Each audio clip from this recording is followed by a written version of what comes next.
Garuu maashaallah irreen teetuun si fayyadde biyya tanatti. والله سبونا إرنا ما فجدني يا دادو برتكيني والله ده لا كذا كسلام لا لا كذا تدومي أتلي في جت سلام سلامته والله تقول यार सौदा बोल कर जिमे वो तुम्हें यार लुब्बू मुझे नागन लुब्बू यार की कष्टी बनेगा और बस मेरे कितना सुना डर के ना यार बोल कर जिमे जो इल्ली दर बजे जिरा आती ना मंगर तो कौन थे मुझे दर ऐसा करना है मुझे दर कभी तीन कम नहीं थी अब सकालुब्बू डर के ये डबा दा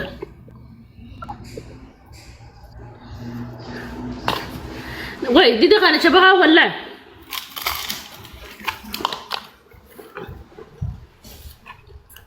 والله شبهه دې سبونه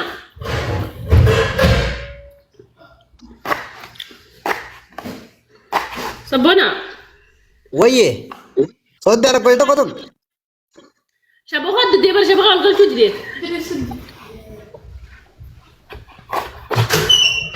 वो कहा दीदी क्या कौन वाला आती मुझे दर ना इसा तो लिंगर जो मुझे दर ना kan उरे siapa kan ke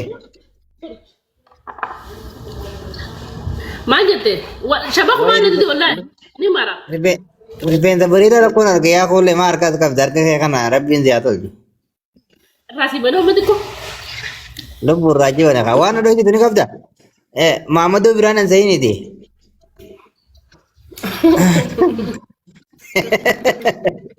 कोई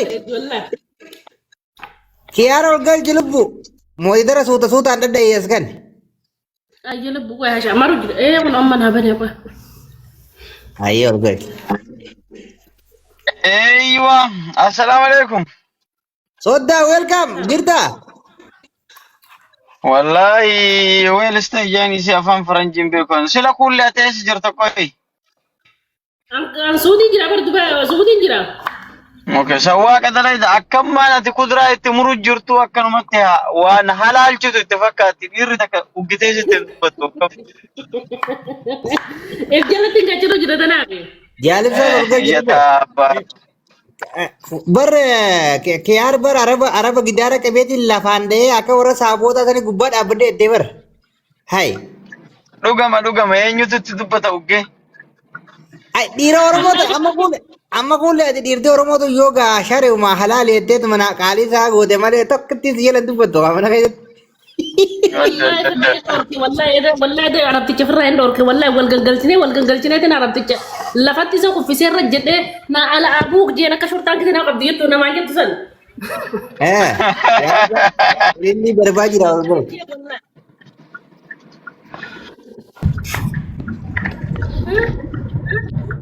mau didara undang kan ini بس راسا فانتال yaar soda وي jirta kam naga mira kay tawade هاي به بر ميرا كيسا قالون تي بريدة تاتي حال أورومو تكا مسكينة جولي أفرقبتي شارع قبا جرتو تكا فوني منقل جني برخالي laal waan tokkoon sitti ma sodaadha geeffadhu amma kayitaafuu amma amala tokko jira miidiyaa kanarratti carraa wal argachuuf garini malee ati feemasa guddaadha dhiyoo tana Jawaar Mahaammadiin dawwaleetiin Jawaar Mahammad bagga aruusa kiyyatte naangee hin jenne ati afaan keeti dhuga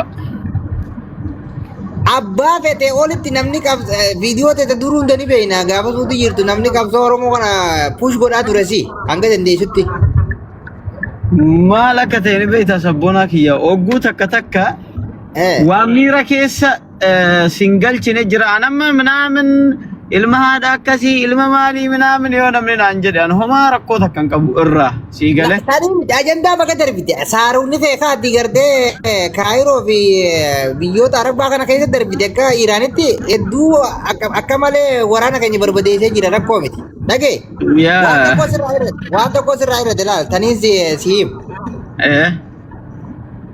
gaaf ajandaan kun ajandaa keeti moo keetii miti kun ajandaadha bar ajanda dhagee ajandaa kun ajandaa keetii mi laazima feemasaa mi abiyyi Ahmad maan dhufne viidiyoo takka dalageetti jira mana kee banattee yoo dhiifama taate achumarra gaafatta malee geessi ijoollee hundarra deddeemuun siin hin malle sii galtee yaa abbaan fedhe kasirraa ajaa qabu feemasaa mi mataan dhaabbata mana kee dhuftee akkamma geessi fuullee seenne kanatti naamusa an taa'ee sirata isaatiin haasawa jechuun afaan banuu miti bakka iyyuu deeme. Si galte? wallahi ammoo namni bar fakkeenyaan amma hoggu konkolaataan xiyya gubattu san ni beeytaami. Hoggu konkolaataan gubattu san namni cuftu akkanumatti Ameerikaa kana nama akka daawwitee fa'aa Makfiraa fa'aa pirezidaantii Osfaanaa kan namni gurguddaan baay'een adda walee kiyaaroo akkana godhi masiin jaa namni si rakkate namni masi gargaaraa beek. Laakiin namni akkami gargaarsaaf jecha maqaa namaa balleessaa takka si galte wallahi komiin ani qabu yoo jiraate komii kiyaaroo bilbila ilaaltu WhatsApp ilaaltu malee ol guutu paaspoortii fi maal anoomaa waan hin dalagadhu namni alhamdulillah garuu immoo wanda si aarsu takka jira si gale namni hoggwaadhatee arrabse biraachi dabree si dhiisetuma haadha manaatitti achi hogguu namni kute bakka wanni sun miira keessa seensifte waan hin taane. Kiyaarki laal amma fakkeenyaaf amma dhimmi tokko amma si fi abdii irraa yoo kaatellee fakkeenya sanumaa mi yoo qiyya sumaa fi abdii irraa akkana babal'ate ajanduma sanii. Mucaan tabbasheetuma gargaarsa barbaacha mana aslii dhaqee. Laatii fi sallee ilaal amma ani amma Dubaayii dhufuu deema impoostara narraa ta'e. Siidhaa karaa itti mana binnu amma manni bitamuu fi qaba beeta. Amma namni na jaalachuu warri narra lole sun cuftii suuraa kiyya profaayil godhatan sun dhibba takkarraa dhibba lamarraa waan qabdan darbitanii haadhatee nasan rooba keessa taa'aa turte sa'aatii mucaan shaashamannatti arkuu isbisanii mee wanta binna. Bira jirra sochi qabna. Sawwaan gaariidha galatoome wallahi ajandaa keetiin haadha akkasii gargaaruun fakkeenya guddaadha. Rakkoo miti hawaasa keetillee hin tuqulii kiyaarkiyya hawaasa hin tuqini garuu ajandaan kee yoo ka'e ijoolleen hundi geessi irraa si deddeemin ajandaan ati feemasa guddaa feemasaa mi abbaan fedhe haa ta'u mana kee dhufee haasa'uu qabu seeraan. Maal godhu namni faalaara mana geessi hundarraan si ol kaafate ajandaa hanga sumna qabu. Hai itti sabboona asitti buu. Wallahi namni shanyummaa fi gaddummaa hin qabne khiyaari wallahi maqaa rabbi. Woo khiyaar miskiina bar niin arge. Kuulee waan tokko sitti muu maatis dhageeffadhu. Warri feemasaa kun ajandaa itti milkaa'an keessa seenan malee ajandaa nama jabaa keessa seenan ajandaa nama isaa hin dhageenye ni beektaa maqaa. Ajandaa amma khiyaar jirjireen mana keenya nuu dhufa ajandaa kana yoo itti seene nama kuma shan ijaanir kan najaaniiti keessa harka kaata. Si galtee? Ajandaa duriyyee keenyaa kana mee feemasoonni tokko gabbii haaraa dubbatu waggaa meeqa asirra jirra. Isaa hin dhageenye isaan tuffatu. Wallahi. Mee ajanduma tokko jechuudha. Ajandaa nuti keessa jiru hafuuraa qabdu. Wallahi. Wallahi sabboona maal akka taate beektaa? Nama caalaa waan babbadaa haasa'utu jira beetee TikTok kana gubbaa Facebook irra laal siistama isaanii siin galle laakiin ajandaan ta'u wanni sun. Laal siistama isaanii galle. Feemasoonni kun hogguu dalfasoo ta'ee faalaarri manaa irra dhaame. Nama gartee ajandaa isaanii oguusu ni beekaami keessa seena sii galtee mana isaanii mana kee hin dhufan amma silaati mana kee teesse hin dhufan sii galtee. As keessa bu'aa wayii tokko jira laal faalaara mana kanas ol kaafachuu uummata birattis kanaafi amma feemasoonni asirra jiru kun gudgutiin asirra feemasa ifiin jettu sun ajandaa nuti keessa seenne habbaa takka nu harkaa fuudhuu hin dandeessu hin dhageenyu ni beekna jechuudha.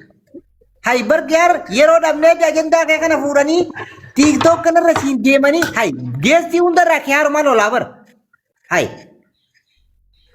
Bar feemasoonni kun bar yoo waa balleesse mana isaanii banateetuma dhufee dhiifama jaamalee geestii ranna gubar harkaata isaanii hin garree bara kiyaar hai.